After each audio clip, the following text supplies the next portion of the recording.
క్రైస్తల దైవ మర్మములు మార్చి 21. నేను సాత్వికుడను దీన మనసు గలవాడను గనుక మీ మీద నా కాడి ఎత్తుకొని నా యుద్ధ నేర్చుకునుడి. మత్తయి 11:29. మన కష్టముల నుండి దేవుడు మనలను విమోచించి మనలను ఆశీర్వదించవలనని మనం ఆశించుదుము. కానీ ఆయన చిత్తము మన యందు నెరవేర్చబడవలసిన సమయము వచ్చినప్పుడు మనము దానికి ఎంత మాత్రము ఒప్పుకొనము. మన స్వచిత్తమే నెరవేర్చబడవలనని కోరుదుము. అందువలననే విశ్వాసులు అనేకులు ఆత్మీయముగా ఎదగలేకున్నారు. యేసుక్రీస్తును గాడిద పిల్ల ఎంతో సంతోషముతోనూ వినయముతోనూ మోసెను.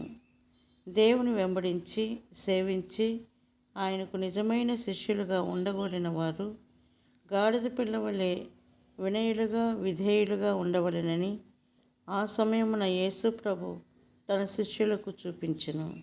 స్వాభావికముగా ఆ గాడిద పిల్ల చాలా మూర్ఖత్వము గలదైనను దేవుని సన్నిధిలో సంపూర్ణముగా వినయ విధేయతలు కలిగి ఉండెను. మనమందరమును చాలా మూర్ఖులము. మన స్వభావమును ఏ మానవుడును మార్చలేడు. కానీ అనేక సంవత్సరములు చాలా దెబ్బలు తిరిగిన తర్వాతనే మనము మార్చబడదుము. దీనత్వమును కూడా నేర్చుకుందుము.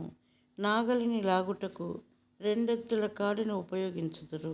ఒక కాడి కిందనున్న రెండెడ్ల వలె మనము ప్రభువుకు జతగాను దీనత్వము గలవారుగాను ఉండవలెనని ప్రభు కోరుచున్నాడు. ఎఫెసీ 4:2-7 వరకు, 1 పేతురు 5:5-6, ఫిలిప్పీ 2:5-8. వినయము సాత్వికము రెండును ఎల్లప్పుడూ జతగా ఉండును. మనలో అనేక రకములైన గర్వములున్నవి కనుకనే ప్రభువునకు లోబడకున్నాము.